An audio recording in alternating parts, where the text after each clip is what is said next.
O Ministério da Indústria, Comércio Exterior e Serviços divulgou ontem o saldo da balança comercial brasileira na quarta semana do mês de novembro. Os números mostraram exportações mais baixas na comparação com o volume de importações.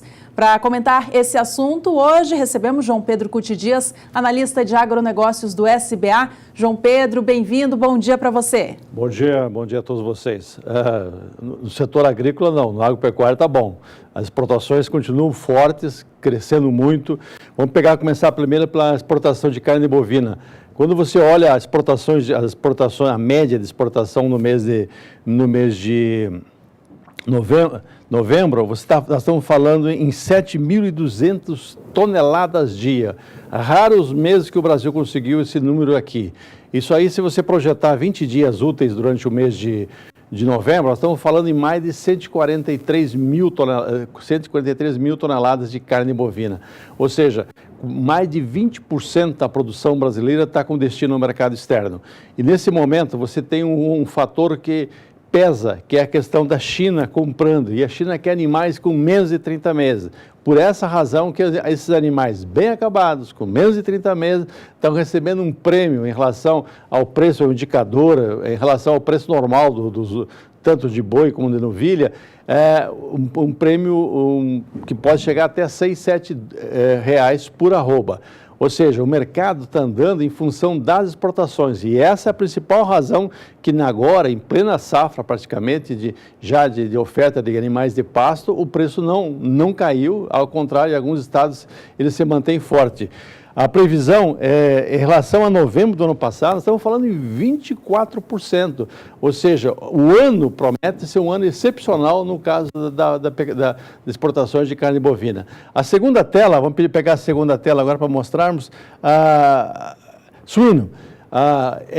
Esse era um setor que sofreu no primeiro semestre, em função de que a Rússia permanecia fora do mercado, e a Rússia foi responsável por 30% das exportações brasileiras no ano passado.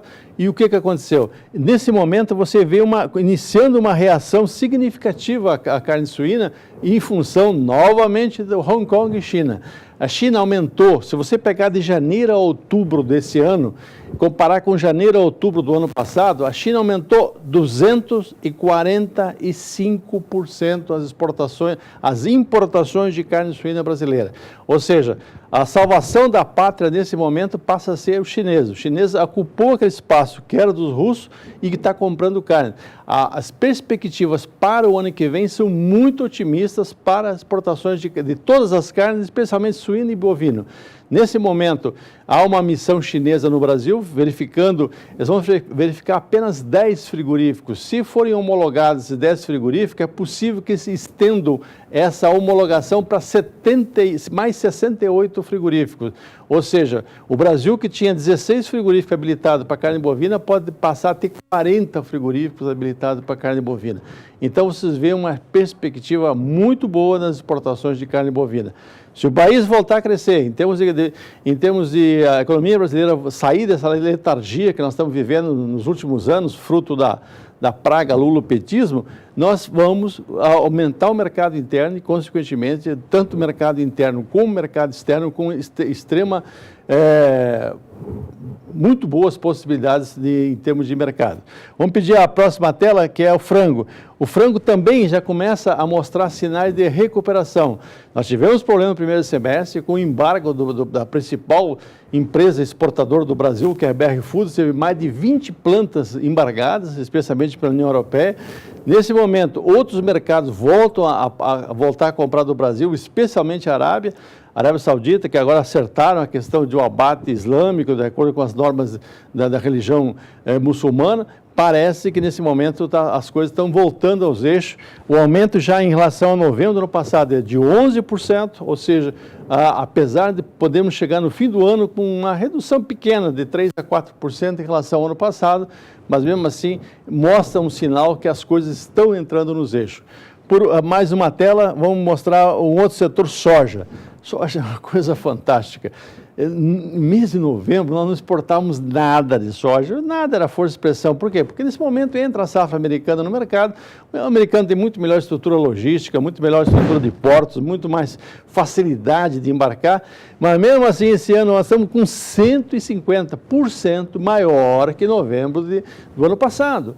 Por quê? Por causa da guerra comercial Brasil, Estados Unidos e China. No momento que os chineses tarifaram a soja americana em 25%, a China voltou as olhos para o Brasil e nós estamos, nesse momento, com a expectativa de fecharmos o mês de novembro com 80 milhões de toneladas de soja exportada. Esse número nunca o Brasil nem imaginava que poderia exportar isso, nós estamos exportando 80 milhões de toneladas de soja. Então, mesmo com o problema de tabelamento, de frete, mesmo essa confusão que é a questão dos portos no Brasil, a questão da logística, a lei de tabelamento de frete, mesmo assim, soja bateu o recorde. Nós vamos chegar com mais de 80 milhões de toneladas, isso representa 31 a 32 bilhões de dólares, ou seja, isso é uma safra que dá todos os anos. Para fechar, vamos falar um outro grão importante, é o milho. O milho peca, sofre com a questão do frete. O frete pesa e pesa de forma dramática no milho. O preço porto no milho agora, com o dólar chegando próximo aos R$ 4 por dólar, nós estamos falando num preço de milho a R$ 36, R$ 37 no porto. Se você for pegar o milho do Mato Grosso e jogar no porto, esquece, não fecha a conta.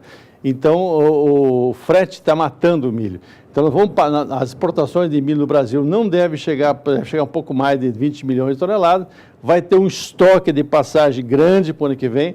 A primeira safra de milho mostra sinais muito positivos. Está chovendo bem no Rio Grande do Sul, Paraná, Santa Catarina, algumas regiões de Minas que plantam. Então, você tem uma expectativa de uma safra de primeira safra boa, e com o estoque de passagem, isso vai funcionar como uma âncora para segurar o preço do milho. É o único setor que mais sofreu. O milho é um negócio barato, ele vale $170 no porto. A hora que você bota um frete, especialmente de caminhão e com o tabelamento, aí você mata a exportação de milho. Nós temos que, Mato Grosso, há uma política de aumentar o consumo de milho, que é o maior porcentagem produtor de milho do Brasil, e produzindo etanol, aumentando o confinamento, etc., para poder absorver parte desse milho. Mas é muito grande ainda o saldo que eles têm. Nós temos que achar alternativas de transporte, pensando não apenas num ano, pensando nos próximos 5, 10 anos, o Mato Grosso precisa ampliar, especialmente o uso das hidrovias, especialmente o uso de ferrovias, que é uma das maneiras para minorar essa questão, já que o milho é um produto barato no porto, se você tiver um frete caro, você mata o negócio. E o milho entrou no processo, não adianta nós pensar, o milho está barato, o cara não vai plantar, ele vai plantar, ele plantou soja em fim de setembro, a soja vai estar pronta em janeiro, ele vai colher a soja e vai colocar uma cobertura. Normalmente, a maior parte do Brasil se coloca milho, e nós temos um estoque de passagem alto e uma dificuldade de exportar, principalmente em função da questão de transporte rodoviário, que encareceu e muito hoje para o produtor.